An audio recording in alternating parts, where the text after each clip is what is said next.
Ed Miliband's got lots of strength. I think he's shown himself to be a very effective minister. Now I know he's not everyone's cup of tea, but hey, that's life, isn't it? Andy Burnham becomes Prime Minister today, and after the formalities at the palace are complete, focus will quickly turn to what he intends to do.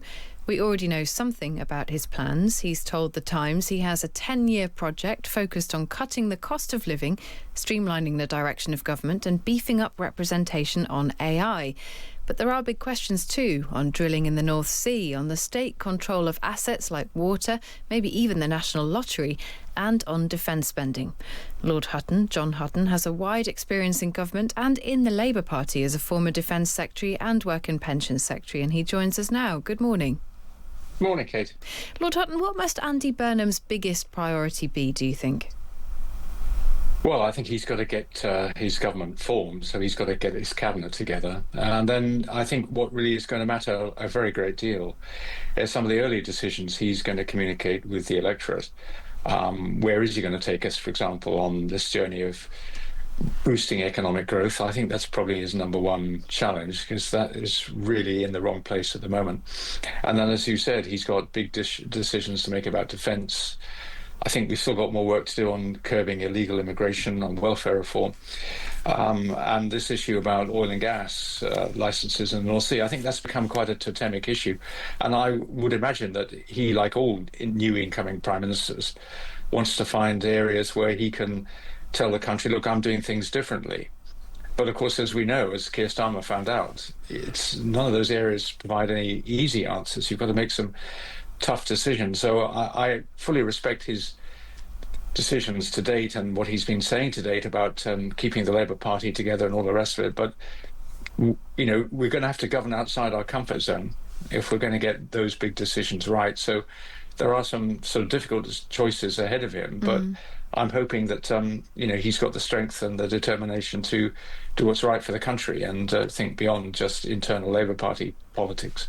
Well, it's interesting, on defence, Warren Stevens, the US ambassador to the UK, has warned, it's on the front page of The Times this morning, he's warning, saying Britain now must move beyond rhetoric and make sustained investment in defence rather than focusing on other spending priorities. I mean, to do that, Andy Burnham's government will have to get his backbenchers on board in order to make those difficult choices. Do you get the sense that they are willing now to listen and to make those difficult decisions?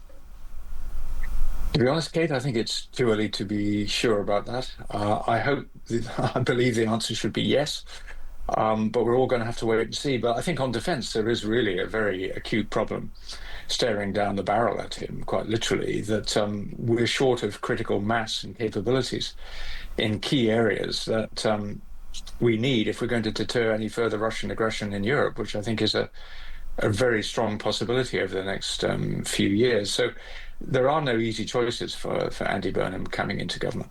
I'm sure he knows that quite well. So I think what's going to be important for all of us is to get a signal from him and his new team of ministers about what they are going to prioritise, because you can't simply have everything as a priority.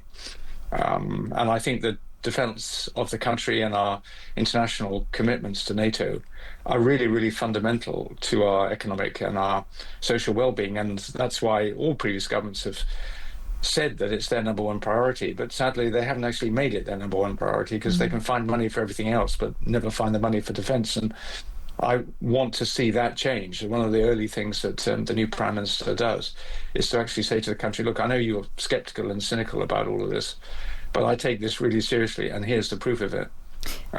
So it's these early decisions, Kate, that I think are going to be critical for the success of his government. And I suppose part of the proof of it will be in who he chooses as his defence secretary.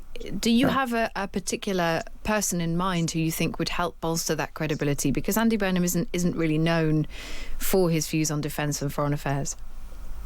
Well, I mean, I think he should stick to the current Defence Secretary. I think Dan Jarvis is a person who's got that credibility, having served in a very distinguished way in the armed forces for a very long time.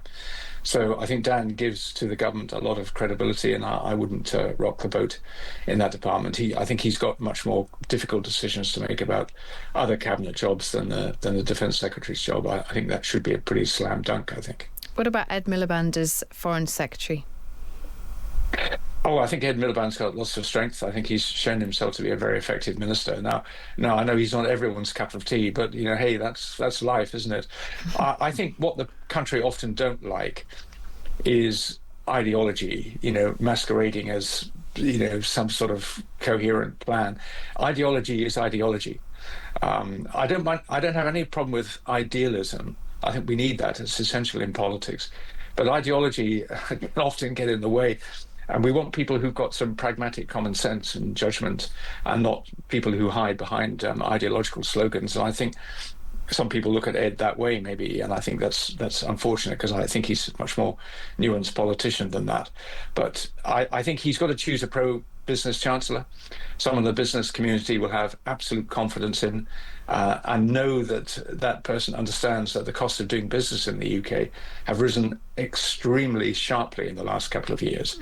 And if we really are serious about economic growth, we've got to have a new plan for generating investment. In foreign direct investment in the UK, for example, is falling very rapidly at the moment, and that's really not a good sign. So we really do need a complete reboot on the economic growth plan. I think that's going to be a real first order sort of issue for the new Prime Minister and the Chancellor. And it's such an important point, linking those two things, that the economic growth plan and the defence spending, the link between those two. Just finally, Lord Hutton, Andy Burnham has said he's very relaxed about taking on the job. Is he right to be relaxed? Is that the right attitude to have, do you think? I think it probably is the right attitude to have. I mean, I think Andy Burnham is sort of obviously a very confident person, and we need that. But fundamentally, we need someone in that job who knows where he wants to take the country. And I think that's been perhaps one of the problems that the Labour government has experienced in the last 2 years, that vision and purpose hasn't been really clear enough, and that's got to be set from the person who occupies the top job. So I hope that sense of belief in himself will carry forward into a strong programme for government, because the country really, really does need that right now. Lord Hutton, John Hutton, thank you for your time this morning. Thank you.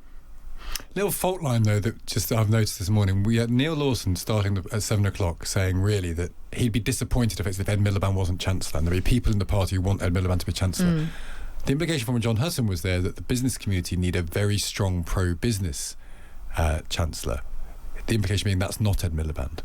And so Andy Burnham might want to have all sorts of ideas about a new way of doing politics, but the old way of doing politics of factionalism and tribalism and the left versus the rest of the party, it's there.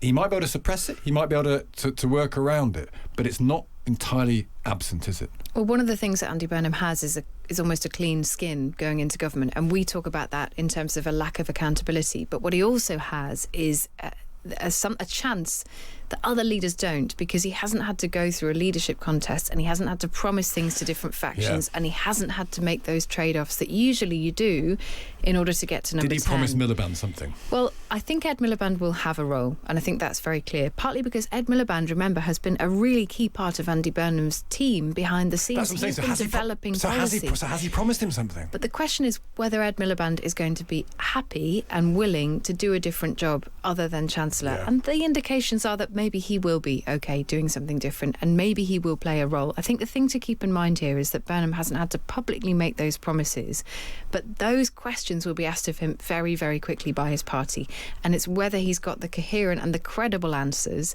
to then take to the party and the country, which will make him a success or not.